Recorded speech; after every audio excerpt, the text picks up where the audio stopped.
الحمد لله نحمده ونستعينه ونستغفره ونؤمن به ونتوكل عليه ونعوذ بالله من شرور أنفسنا ومن سيئات أعمالنا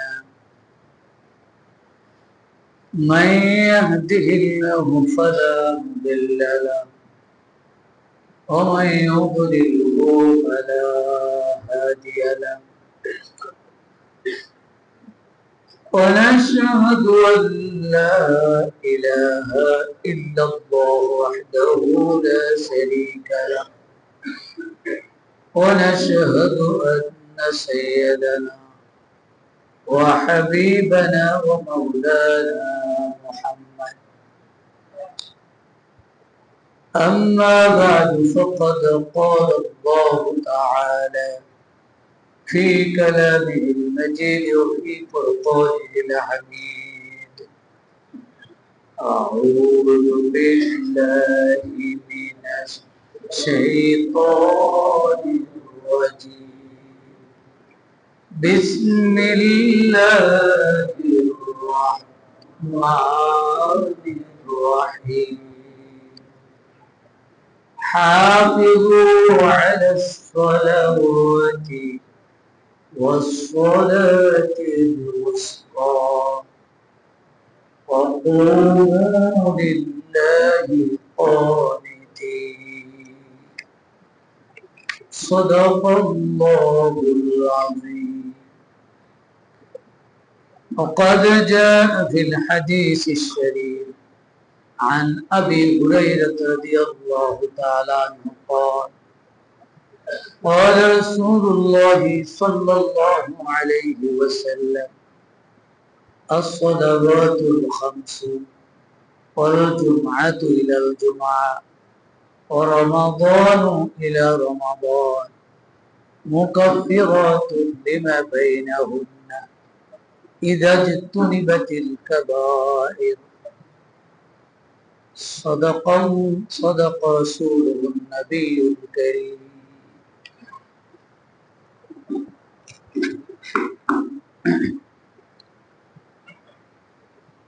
সম্মানিত হাজিরিন, মহান আল্লাহ তাআলার দরবারে অসংখ্য অগণিত শুকরিয়া আদায় করছি।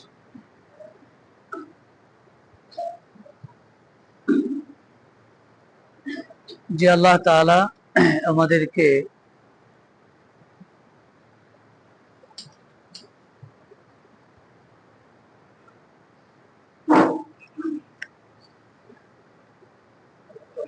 পবিত্র জুমার দিনে সফর মাসের পবিত্র জুমার দিনের জুমার এই বরকতময় সময় আল্লাহ তাআলার ঘরে আসার সুযোগ করে দিয়েছে। আমরা আল্লাহ শুকরিয়া আদায় করছি, আলহামদুলিল্লাহ। রব্বানা লাকাল হামদ হামদান কাসীরান তাইয়িবান মুবারাকান ফীহি। আল্লাহ তাআলার শুকরিয়া আমরা আদায় করলাম। আমরা বিশেষ করে যে রব্বুল আলামিন আমাদেরকে পবিত্র জুমার দিনে খুতবা চলাকালীন সময়, এই সময়ে আল্লাহ তাআলার কাছে দোয়া করলে আল্লাহ কবুল করেন। খুবই গুরুত্বপূর্ণ। ফেরেশতারাও খুতবা শুনে এবং ফেরেশতারা যারা খুতবা শুনে তাদের জন্য দোয়া করতে থাকে। সুবহানাল্লাহ। সেই জন্য এই সময়টা দয়া করে আমি অনুরোধ করি, যারা আসছেন তারা তো এসেই গেছে, তারা চোখটি খোলা রাখে। শুধু ওয়াজ শোনা না, এটা খুতবা শোনা ওয়াজিব। ফেরেশতারা শোনেন, আল্লাহ দোয়া কবুল করেন। আপনার মনের কথাগুলি বলেন মনে মনে, আর খুব বড় শুনতে থাকে। সেই জন্য কিছু ভাইয়েরা আলহামদুলিল্লাহ আগে আসে, কিন্তু এসে এখানে রেস্ট করে, এটা হলো কষ্ট। রেস্টে আছে, হুজুর খুতবা চালাচ্ছে, আর আমার ভাইয়েরা একটু রেস্ট করছে। নাউজুবিল্লাহ বলেন। অনুরোধ করি মেহরবানি করে একটু মনোযোগ। গত জুমাগুলোতে 2 জুমায় আমরা কি বিষয়ে আলোচনা করছিলাম আপনার মনে আছে? নামাজ মনে আছে? আলহামদুলিল্লাহ। ইসলামের অন্যতম বিধান, কালেমার পরে, ইমানের পরে সবচেয়ে গুরুত্বপূর্ণ বিধান হলো নামাজ। ইমানের সাথে নামাজের সম্পর্ক। কেউ যদি মনে করে যে নামাজ না পড়লেও আমার ইমান আছে, এটা তার মনের কথা হতে পারে, কিন্তু বিশ্বনবী সাল্লাল্লাহু আলাইহি ওয়াসাল্লাম সেই মুসলিম হাদিসটি আছে, রাসূল বলেছেন বাইনাল আবদি ও বাইনাল কুফরি তারকুস সালাত। কাফের এবং মুমিনের মধ্যে পার্থক্যই হলো নামাজ। কাফের নামাজ পড়ে না, মুমিন নামাজ পড়ে। যদি মুমিন ঈমানওয়ালা মানুষ মনে করে আমি ঈমান আনছি, কিন্তু সে নামাজ না পড়ে, তাহলে এই হাদিস স্পষ্ট বলছে যে কাফের আর তার মধ্যে কোনো পার্থক্য নেই। তাহলে নামাজ না পড়লে একটা মানুষ সে ঈমান থাকতে পারে না, এই হাদিস তার। আরেকটা হাদিসে রাসূল আরো স্পষ্ট করেছেন মান তারাকা সালাতা মুতাআম্মিদান ফাহুয়া কাফির। যে ইচ্ছা করে নামাজ ছেড়ে দিল সে কাফের। নাউযুবিল্লাহ। এটা স্পষ্ট করে ইচ্ছা করে নামাজ ছেড়ে। তাহলে নামের মধ্যে আব্দুর রহমান, আব্দুল মান্নান যতই থাকুক, কিন্তু যদি সে নামাজ না পড়ে, তাহলে ওই যে অবশ্যই কাফের, হিন্দু বৌদ্ধ খ্রিস্টান নামাজ পড়ে না, তাদের মতো রাসূল বলেছেন। এই জন্য আল্লাহ তাআলা বলেছেন হাফিজু আলা সালাওয়াতি ওয়াস সালাতিল উসতা ওয়া কুমু লিল্লাহি কানিতিন। তোমরা সকল নামাজের প্রতি যত্নবান হও, বিশেষ করে ওয়াস্তা নামাজ।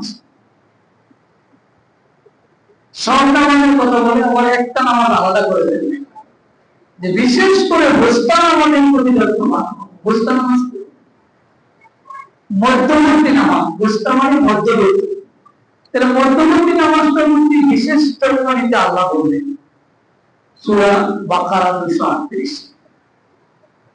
সমস্ত মুফাসসির বলেছেন এখানে ওয়াস্তা নামাজ বলে আসরের নামাজকে বোঝানো হয়েছে, মধ্যবর্তী নামাজ। ফজর এবং যোহর এরপরে হলো আসর, আবার পরে আছে মাগরিব এশা। পরের দুইটা আগের দুইটার মাঝখানে হলো ওয়াস্তা নামাজ, মধ্যবর্তী নামাজ। রাসূলুল্লাহ সাল্লাল্লাহু আলাইহি ওয়াসাল্লাম বিশেষভাবে বলেছেন তোমরা মধ্যবর্তী নামাজের প্রতি যত্নবান হও। এই নিয়ে ব্যস্ততা বেশি থাকে। দোকানদার মনে হয় যেন এই সময় বিক্রি হচ্ছে, সারাদিন তেমন বিক্রি নাই, এই সময় বসে বিক্রি হয়, ব্যস্ততা বেড়েছে। ঘুমের কিছু আক্রমণ থাকতে পারে, এই জন্য বিশেষভাবে আমাদের প্রতি যত্ন নিতে রাসূলুল্লাহ বলেছেন। সেজন্য আমরা ইতিপূর্বে যে জুমায় আমরা বলেছি যে নামাজ পড়তে তো আল্লাহ বলেন নাই, আল্লাহ বলেছেন নামাজ কায়েম করতে বলেছেন। আকিমুস সালাত, নামাজ কায়েম করো। এই নামাজ কায়েমটা নিয়ে আমরা কথা বলেছি, বোঝানোর চেষ্টা করেছি। আল্লাহ তাআলার মেহেরবানি, নামাজ কায়েমের অর্থ, সালাত কায়েমের অর্থ এই গত 2 জুমা আমরা যে আলোচনা করেছি এটা বই আকারে আসছে। আলহামদুলিল্লাহ। মনে তো নাই, সব শোনার সময় ভালো করে শোনেন, কিন্তু মসজিদ থেকে বের হলে আর ওয়াজ মনে থাকে না। ওয়াজ অনেক সময় খালে ওই মানে যায় না, যে দাদা নাতির কিস্সা নাই। হুজুর ওয়াজ করতে হাঁটুর উপরে কাপড় উঠানো যাবে না, তো ওয়াজ তো শুনে গেছে, যাওয়ার সময় মাছ পথেই পড়ে গেছে খাল। এখন খাল পার হবে কিভাবে? দাদায় তো কাপড় লেগে লেগে হাঁটু পার করে আরো বেশি আছে, যতক্ষণ পানি আছে কাপড় উঠতেছে, নাকি তো কাপড় উঠে নাই, ওয়াজ শুনে গেছে। এখন সে ভিজাইয়ে ওই পারে গিয়েছে। দাদারা তো তোমার কাপড় ভিজে নাই কেন? আমার কাপড় ভিজবে কেন? তো উঠে গেছে। ওয়াজ তো আমি খালের এই মানে আনি না, নাউজুবিল্লাহ বলে। আমরা কি এই ওয়াজ শুনবো? আমরা শুনবো, মানার চেষ্টা করব, বাসায় নিয়ে যাব। এই জন্য আমরা ব্যবস্থা করছি, আপনারা বাসায় তো বাজার নিয়ে যান, হাজার হাজার টাকা দামের বাজার নিয়ে যান, সাথে 20 টাকার এই বাজারটাও নিয়ে যায়, যে বাবা তোমাদের জন্য 20 টাকার একটা বাজার আছে, বলে বলবেন স্ত্রী পুত্র যারা বাসা আছে তাদেরকেও এই দাওয়াতগুলি পৌঁছে। আমরা চেষ্টা করছি যেন এই দাওয়াত আমরা যারা সরাসরি শুনছি আমাদের ঘরেও যেন দাওয়াত চলে যায়। আল্লাহ আমাদের তৌফিক দান করুন। আজকে আমরা সালাত কায়েমের ফজিলত সম্পর্কে কিছু কথা বলতে চাই। নাম্বার 1, সালাত বান্দাকে পাপ মুক্ত করে দেয়। আলহামদুলিল্লাহ, আমাদের গুনাহ শেষ নাই, দিনে রাতে কত গুনাহ করি। এই গুনাহগুলো থেকে মুক্ত হওয়ার জন্য, একবারে নিষ্পাপ হওয়ার জন্য বড় একটা মাধ্যম হলো সালাত। রাসূলুল্লাহ সাল্লাল্লাহু আলাইহি ওয়াসাল্লাম বলেছেন, as-salawatul khamsu wal jum'atu ila al-jum'ah wa ramadanu ila ramadan mukaffiratun lima bainahunna idza tunibatil kaba'ir। রাওয়াহু মুসলিম। মুসলিম শরীফে হাদিসটি আছে। আল্লাহ রাসূল বলেন, 5 ওয়াক্ত নামাজ, এক জুমা থেকে আরেক জুমার নামাজ, রমাদান থেকে রমাদানের সিয়াম, এই যে মাঝখানের অংশটুকু, মুকাফফিরাতুল লিমা বাইনাহুন্না, যত গুনাহের মাঝখানে হবে এই সালাত সিয়ামের মাধ্যমে আল্লাহ তাআলা গুনাহগুলিকে মাফ করে দেন। সুবহানাল্লাহ, কাফারা হয়ে যায়। গুনাহ হলো, সালাত আদায় করলো, কাফারা হয়ে যায়, আল্লাহ মাফ করে দেন। তা আমরা গুনাহ শেষ নাই, যদি এই সালাতটা সঠিকভাবে আদায় করতে পারি তাহলে আল্লাহ তাআলা গুনাহ মাফ করে দিবেন। এই হাদিসে এটা পাওয়া যায়। বিশ্বনবী সাল্লাল্লাহু আলাইহি ওয়াসাল্লাম উদাহরণ দিয়ে বুঝিয়েছেন। এই হাদিসটি বুখারী এবং মুসলিম দুই জায়গায় হাদিসটি আছে।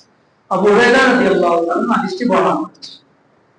রাসূলুল্লাহ সাল্লাল্লাহু আলাইহি ওয়াসাল্লাম বলেন, আরাআইতুম, তোমরা কি মনে করো?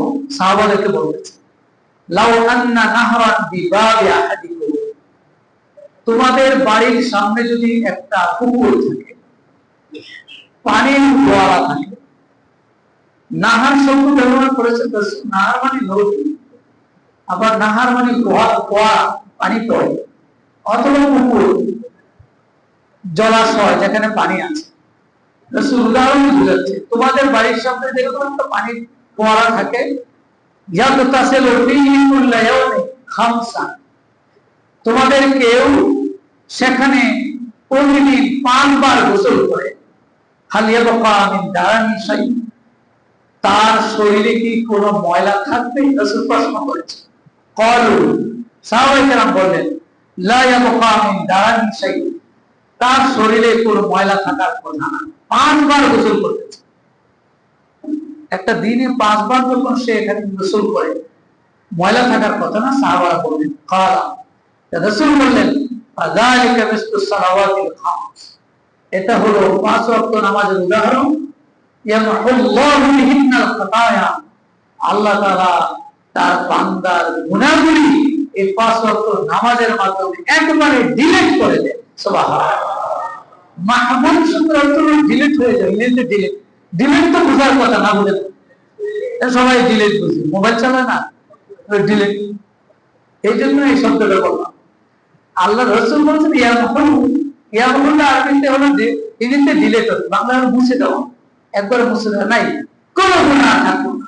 5 ওয়াক্ত নামাজ পড়লে, নদীতে পুকুরে গোসল করলে 5 বার যখন তার গুনাহ থাকে না, ময়লা থাকে না। একজন ব্যক্তি যখন 5 ওয়াক্ত সালাত আদায় করে, তখন এভাবে তার গুনাহগুলি মাফ হয়ে যায়, সে গুনাহ মুক্ত হয়ে যায়। হাদিসের আরেকটি হাদিস আছে, রাসূলুল্লাহ সাল্লাল্লাহু আলাইহি ওয়াসাল্লাম,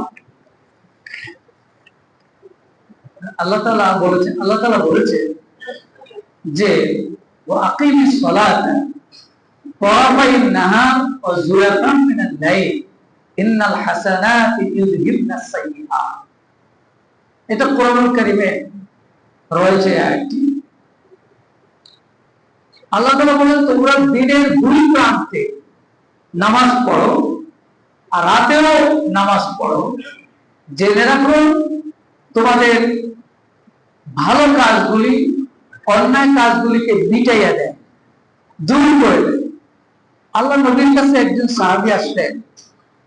সাহাবী এসে বললেন যে ইয়া রাসূলুল্লাহ, আমি তো একটা অপরাধ করে ফেলেছি।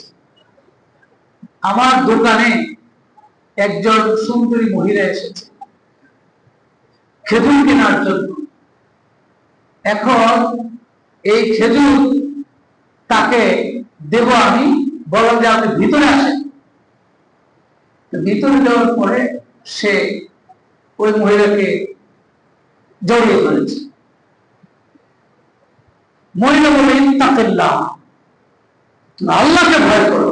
সুবহানাল্লাহ, আল্লাহকে ভয় করো। তাতে তার কলিজা আঘাত লেগে গেছে। দৌড়িয়ে রাসূলের কাছে গিয়ে হাজির, ইয়া রাসূলুল্লাহ আকিম আলাইয়া হাদ্দান, আমি তো অপরাধ করে ফেলেছি, আমাকে শাস্তি দিন। সুবহানাল্লাহ বলে। সাহাবায়ে কেরাম সামান্য অপরাধ ঘটে গেলেই তারা অনুতপ্ত হয়ে দৌড়িয়ে রাসূলের কাছে চলে যেতেন। রিমান্ডে নেওয়া লাগে নাই। এটা সাহাবায়ে কেরামের একটা বিরাট বৈশিষ্ট্য। নিজেই গিয়ে বলছে আকিম আলাইয়া হাদ্দান ইয়া রাসূলুল্লাহ। তখন আল্লাহ রাসূল বলেন ঠিক আছে, দেখি কি বিধান আসে, অপেক্ষা করো। এর মধ্যে আসরের নামাজের সময় হয়ে গেল। রাসূলুল্লাহ নামাজ পড়লেন, সেও নামাজ পড়ল। তখন আল্লাহর পক্ষ থেকে এই আয়াতটি নাযিল হলো, আকিমিস সালাতা তরাফাই নাহার ওয়া যুলাফাম মিনাল লাইল ইন্নাল হাসানাতি ইউযহিবনাস সাইয়্যাত। তোমরা দিনের দুই প্রান্তে নামাজ পড়ো, রাতেও নামাজ পড়ো, জেনে রাখো তোমাদের এই ভালো কাজগুলো তোমার অপরাধকে মিটাইয়া দেয়। সুবহানাল্লাহ। ওই ব্যক্তিটাকে বলেন যে শোনো, তুমি অপরাধ করেছো, কিন্তু যখন তুমি এই যে ইবাদত করলে, আমার সাথে নামাজ আদায় করলে, তোমার এই অপরাধটা আল্লাহ তাআলা দয়া করে তোমার এই অনুতপ্ত হওয়ার কারণে, তোমার তওবার মানসিকতার কারণে, তুমি যে ক্ষমা চেয়ে নিচ্ছ, তুমি যে অনুতপ্ত হয়েছো, আল্লাহ খুশি হয়ে তোমাকে মাফ করে দিচ্ছে। এই ইবাদতগুলো বান্দার গুনাহ মাফ করে দেয়, বিশেষ করে সালাত বান্দাকে গুনাহমুক্ত করে দেয়। রাসূলুল্লাহ সাল্লাল্লাহু আলাইহি ওয়াসাল্লাম আরেকটি উদাহরণ দিয়েছেন। হাদিসটি মুসনাদে আহমদে আছে। আবু বুখারী রাদিয়াল্লাহু তাআলা হাদিসটি বর্ণনা করেন, আন্না নবী সাল্লাল্লাহু আলাইহি ওয়াসাল্লাম খরাজা জামানা শিতা। রাসূল সাল্লাল্লাহু আলাইহি ওয়াসাল্লাম শীতকালে বের হলেন। ওয়াল ওয়ারাকু ইয়াতাহাবাতু, শীতকালে গাছের পাতা পড়ে। আমাদের দেশে কোন কালে পড়ে? বসন্তকালে। শীতকালে তো গাছের পাতা পড়েছে, ঝরেছে। রাসূলুল্লাহ সাল্লাল্লাহু আলাইহি ওয়াসাল্লামের দেশে শীতকালে এরকম গাছের পাতা ঝরে পড়ছে। ফাখাযা বিহুসনাইন মিন শাজারা, রাসূলুল্লাহ সাল্লাল্লাহু আলাইহি ওয়াসাল্লাম একটা গাছ থেকে যে দুইটা ঢালা ধরলেন। ক্বালা ফাজাআলা যালিকাল ওয়ারা ইয়াতাহাবাত, ধরে এভাবে নাড়া দিলেন, ডালা নাড়া দিলেন, আর নাড়া দেওয়ার কারণে পাতা পড়ছে, পাতাগুলি পড়ছে। আপনারা দেখবেন যে বরুই গাছের বরুই করে না গ্রামে, এরকম নাড়া দিলে বরুই পড়বে। দেখেন না মনে হয় নাকি? বরুই গাছ চিনেন? আচ্ছা, একটু সারা শব্দ দিয়ে, বরুই গাছ চিনলে সারা শব্দ দিয়ে। তো বরুই গাছের মতো আর কি, রাসূলুল্লাহ একটা গাছের দুইটা ডালা এভাবে ধরে নাড়া দিলেন। আকালা ইয়া আবাজান, ডাক দিয়ে বললেন হে আবু জান, কুলতু লাব্বাইক ইয়া রাসূলুল্লাহ। আবু জান বলেন হুজুর আমি হাজির আছি। ক্বালা, রাসূল বললেন ইন্নাল আবদাল মুসলিমা, একজন মুমিন মুসলিম বান্দা লা ইউসাল্লি সালাতা, সে যখন সালাত কায়েম করে, সালাত পড়ে, ইউরিদু বিহা ওয়াজহাল্লাহ, যে সালাতের মাধ্যমে সে আল্লাহ সন্তুষ্টি চায়। সুবহানাল্লাহ। লোক দেখানোর জন্য না, কিছু লোক দেখানোর জন্য নামাজ পড়ে, তাহলে লাভ হবে? ওই লোক দেখানো নামাজে লাভ হবে না। ফাওয়াইলুল মুসাল্লিন আল্লাযীনা হুম আন সালাতিহিম সাহুন আল্লাযীনা হুম, এরপরে কি? ইউরাউনা ওয়া ইয়ামনাউনা। এই আল্লাহ বলছেন কিছু নামাজি আছে মুসল্লি, তাদের জন্য ধ্বংস, কারণ তারা মানুষকে দেখানোর জন্য নামাজ পড়ে। আমরা নামাজ পড়ি তার জন্য। আল্লাহ বলছেন আকিমিস সালাতা লিযিকরি, তোমরা আমাকে স্মরণ করার জন্য নামাজ পড়ো, কাউকে দেখানোর জন্য না, কারো সুনামের জন্য নয়। এই জন্য রাসূল এখানে বলছেন যখন বান্দা আল্লাহ সন্তুষ্টির জন্য নামাজ পড়ে ফাতাহাবাত আনহু যুনুবুহু, তখন তার গুনাহগুলি এভাবে ঝরে পড়ে কামা তাহাবাত হাযাল ওয়ারাক নাতি শাজারা, যেমন এই গাছের ডালা থেকে পাতাগুলি পড়ে গেল, ঠিক তার গুনাহগুলি এভাবে ঝরে পড়ে। সুবহানাল্লাহ। যখন সে আল্লাহ সন্তুষ্টির জন্য সালাত করে। তাহলে আমরা এই বিষয়ে পরিষ্কার হলো যে গুনাহমুক্ত জীবন যাপন করতে হলে সালাত করতে হবে, নামাজ আদায় করতে হবে, কন্টিনিউ নামাজ আদায় করতে হবে। দ্বিতীয়ত সালাতের অন্যতম ফজিলত হলো সালাত আদায়কারী ব্যক্তি ভয় ও আতঙ্ক থেকে মুক্ত থাকে। তার ভিতর থেকে ভয়টা আল্লাহ তাআলা সরায় দেন, তার ভিতরে একটা সাহস তৈরি হয়, হিম্মত তৈরি হয় যে সালাত আদায় করে। কোরআনুল কারীমের সূরা আল মাআরিজ 19 থেকে 23 নম্বর আয়াতে আল্লাহ এই মেসেজটা দিয়েছেন, ইন্নাল ইনসানা খুলিকা হালুয়া, ইন্নাল ইনসানা খুলিকা হালুয়া। হালুয়া, হালুয়া মানে মিষ্টি। এই আমাদের দেশে হালুয়া না, এটা কোরআন শরীফের হালুয়া। আল্লাহ বলছেন নিশ্চয় মানুষকে সৃষ্টি করা হয়েছে হালুয়া করে। এই হালুয়া মানে হলো যে সবসময় অধৈর্য থাকে। মানুষ অধৈর্য, আল্লাহ বলছে ধৈর্য কুলায় না। এটা স্বভাবগত ভাবে আমাদের ধৈর্যটা কম, আর যার ধৈর্য থাকে সেই তো সফল। সুবহানাল্লাহ। ইন্নামা ইউওয়াফাস সাবিরুনা আজরাহুম বিগাইরি হিসাব। আল্লাহ বলছেন যে ধৈর্য ধরতে পারে তাকে আমি বেহিসাব সওয়াব দিতে থাকি। সুবহানাল্লাহ। কিন্তু স্বভাবগত ভাবে মানুষকে সৃষ্টি করা হয়েছে হালুয়া করে। হালুয়া মানে হলো অধৈর্য, ধৈর্য কম। ইদা মাসসাহু শাররু ফাজুআ, যখন তাকে কোনো অনিষ্টতা স্পর্শ করে তখন সে হা হুতাশ করে। বাই চান্স কোনো বিপদ আপদ আসলে, কোনো সমস্যা আসলেই হা হুতাশ করে, এটা মানুষের স্বভাব। ওয়াইদা মাসসাহুল খাইরু মানুয়া, আবার যখন কোনো ভালো জিনিস আসে, নিয়ামত আসে, অনুগ্রহ আসে, তখন আবার সে মানুয়া কৃপণ হয়ে যায়,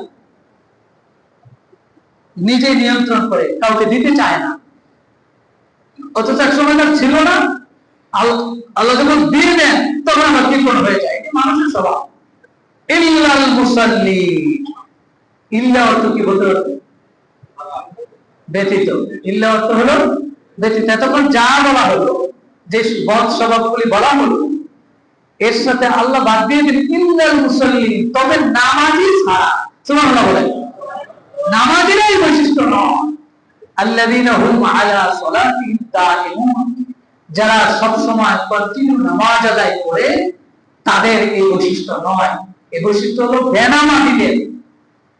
আর যারা নামাজ পড়বে তাদের মনে থাকবে আস্থা, মনে থাকবে ধৈর্য, মনে থাকবে সাহস, সবসময় তারা হিম্মত থাকবে, অস্বস্তি বোধ করবে না। বলেন সুবহানাল্লাহ।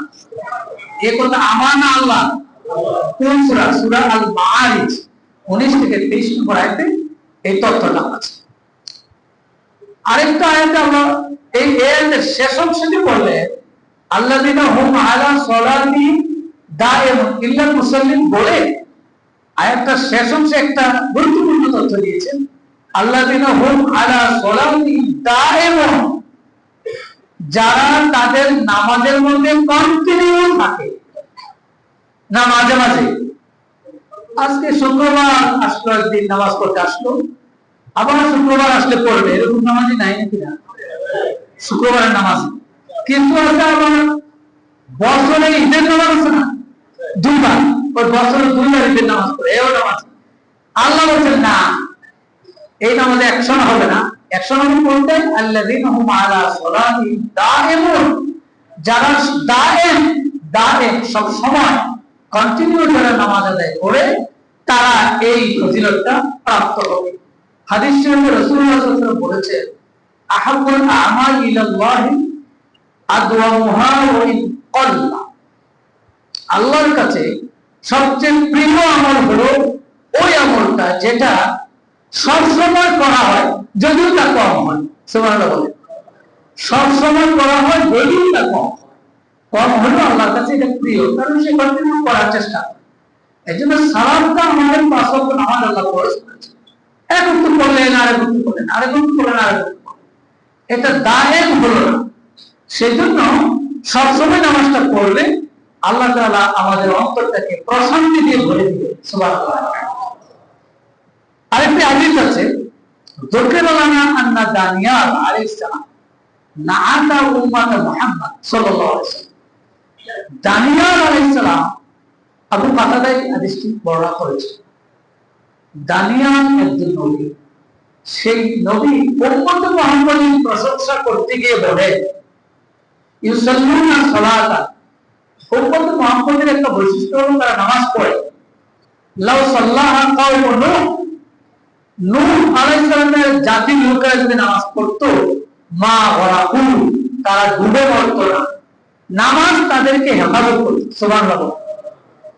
আও কাওমু আদি, আদ জাতির লোকেরা যদি নামাজ পড়তো, মা উরসিলাত আলাইহিমুর রিহু আকিম, তাদের জন্য তারা প্রচন্ড বাতাসে আঘাতপ্রাপ্ত হতো না। আও সামুদ মা আখাযাতহুমুস সাইহা, অথবা সামুদ জাতি যদি নামাজ পড়তো তাহলে তাদেরকেও প্রচন্ড আওয়াজ দিয়ে ধ্বংস করে দেওয়া হতো না। ফাআলাইকুম বিসসালাহ, অতএব তোমরা নামাজ পড়ো। ফাইন্না খুলুকুল লিল মুমিনিনা হাসান, এটা মুমিনের জন্য সবচেয়ে বড় উত্তম একটি গুণাবলী। বলেন সুবহানাল্লাহ। ঈমানের দাবি করে নামাজ না পড়ে থাকতে পারে কেউ? কেমনে পারে বলে? রাসূলুল্লাহ সাল্লাল্লাহু আলাইহি ওয়াসাল্লামের যে হাদিস বলছিলাম, যে মা আয়েশা রাদিয়াল্লাহু তাআলা জিজ্ঞাসা করেন যে আপনি এত নামাজ কেন পড়েন? হাত্তা তাওয়াররামাত কাদামাহু, বুখারীর বর্ণনা, যে রাসূল নামাজ পড়তে যে দীর্ঘক্ষণ দাঁড়িয়ে থাকতে থাকতে পাটা ফুলে যেত। আমরা তো একটু দাঁড়িয়ে থাকলে ইমাম সাহেব যদি কেরাত একটু লম্বা করে পিছন দিক থেকে আওয়াজ শুনে আমরা মাঝে মাঝে আমি বুঝছি মনে কেরাত লম্বা হয়ে গেছে, কারণ আওয়াজ আসতে মুসলিম আমাদের কাজ দেয়, এদের কথা বলতে পারে না, কিন্তু কাজ দিয়ে একটু শর্ট করে। ইমাম সাহেব কি করবে? শর্ট করে। এখন রাসূলুল্লাহ সাল্লাল্লাহু আলাইহি ওয়াসাল্লাম এত বেশি দাঁড়িয়ে থাকতেন নামাজে, পা ফুলে যেত। মায়েশা বললেন, কাদ গাফারাল্লাহু লাকা মা তাকাদ্দামা মিন যামবিকা ওয়া মা তাআখার। রাসূল, আপনার তো আগে পরে সব গুনাহই মাফ, আপনি এত নামাজ কেন পড়েন? রাসূলুল্লাহ একটা জবাব দিয়েছিলেন, আফালা কুন আবদান শাকুরা, হে আয়েশা, আমি কি আল্লাহর একজন কৃতজ্ঞ বান্দা হব না? সুবহানাল্লাহ। এত নিয়ামত আল্লাহ আমাকে দিলেন, হাত দিলেন, পা দিলেন, মস্তিষ্ক দিলেন, ব্রেন দিলেন, যে ব্রেন আকল বুদ্ধি খাটিয়ে আমি পরীক্ষা দিলাম, পাস করলাম, বিসিএস করলাম, এই করলাম, সেই করলাম, বড় বড় চাকরি পেলাম, মাস গেলে বেতন পাই, সেই গরিবের জন্য একটু চিন্তা দেবো না? আমি কি আল্লাহ এত কৃতজ্ঞ না? কৃতজ্ঞবান রাসূলের জবাব দেন। তাহলে কে আছে আল্লাহর নিয়ামত পায় না? এমন তো নাই।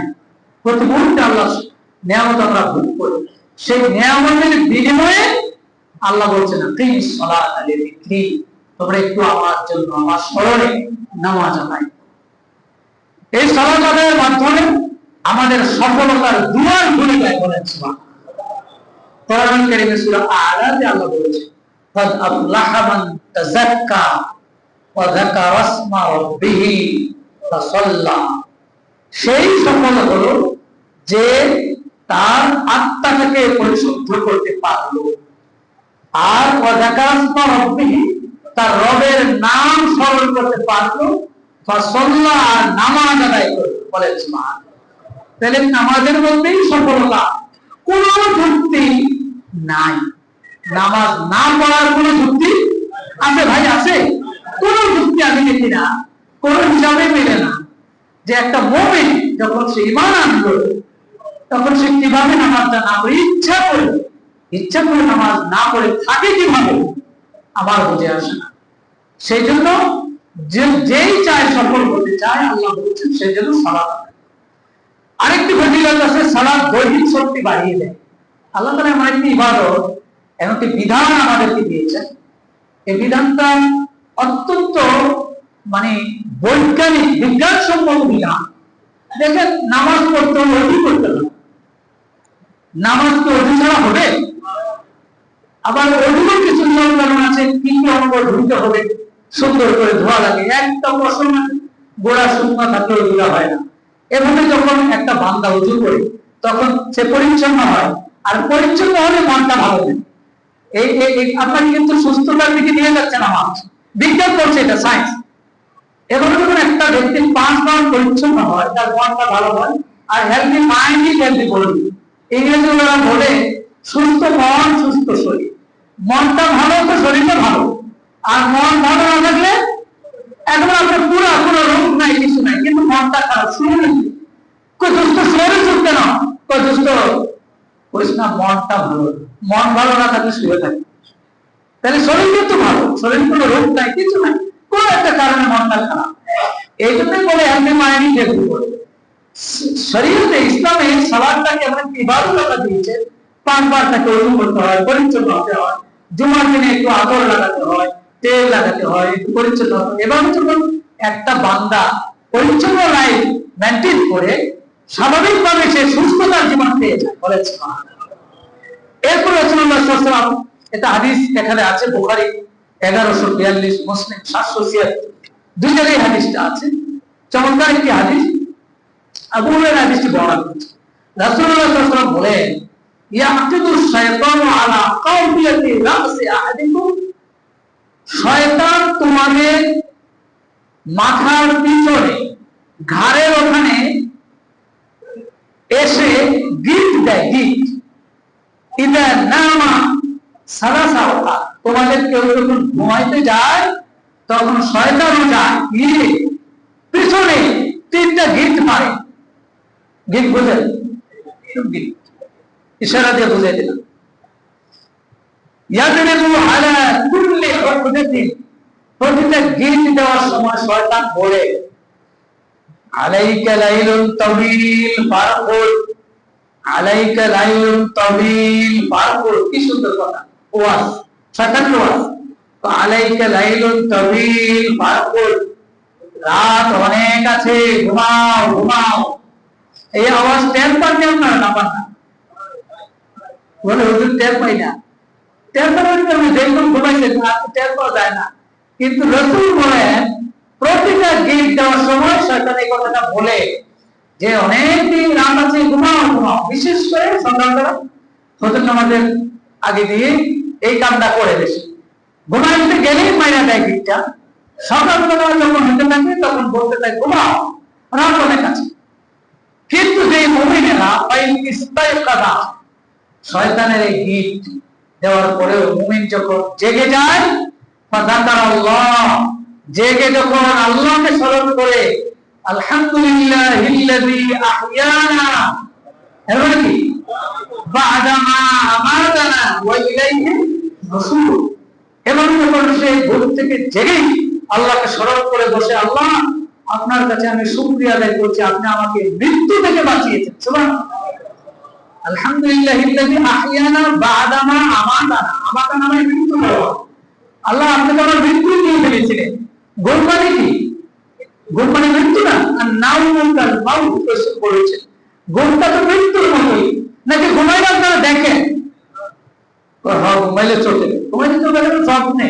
স্বপ্ন তো এটা বাস্তব না। স্বপ্ন তো কত কিছুই খায়, জিলাপিও খায়, না খায় না?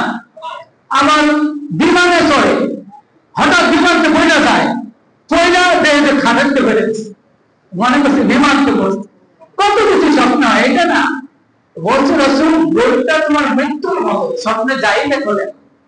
সেই ঘুমের পরে যখন একটা বান্দা জেগে উঠে তখন সে আল্লাহর শুকরিয়া আদায় করে, আলহামদুলিল্লাহিল্লাযী আহইয়ানা বা'দা মা আমাতানা ওয়া ইলাইহি নুশুর। আমরা বলি কি ওয়া ইলাইহি নুশুর, আল্লাহ আপনার কাছেই তো আমার চলে যেতে হবে। সুবহানাল্লাহ।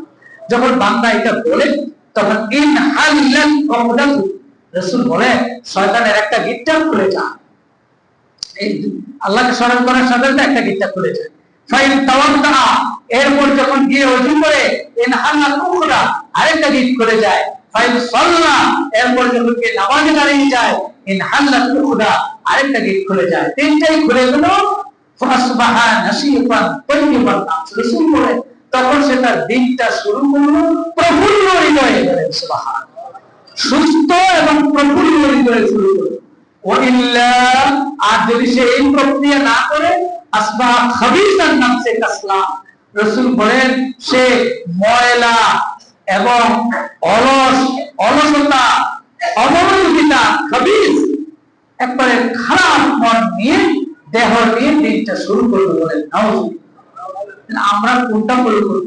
রাসূলুল্লাহ সাল্লাল্লাহু আলাইহি ওয়াসাল্লাম যে প্রক্রিয়া বলেছেন, ঘুম থেকে উঠে শয়তানকে লাথি মারতে হবে, লাথি মেরেই এই হাদিসের আলোকে আমরা শয়তানকে পরাজিত করতে চাই, পরাজিত করতে চাই, এবং শয়তানের আক্রমণ থেকে বেঁচে আমরা সুস্থতা নিয়ে দিন শুরু করতে চাই। আল্লাহ তাআলা তৌফিক দান করুন বলে আমি অনেক ফলায়ের চেষ্টা আছে সরাতেন। আমরা আল্লাহর কাছে কামনা করি আল্লাহ তাআলা যেন আমাদেরকে যতদিন রাখেন 5 ওয়াক্ত সালাত যথাযথভাবে আদায় করার তৌফিক দান করুন। আসসালামু আলাইকুম ওয়া রাহমাতুল্লাহি ওয়া বারাকাতুহু।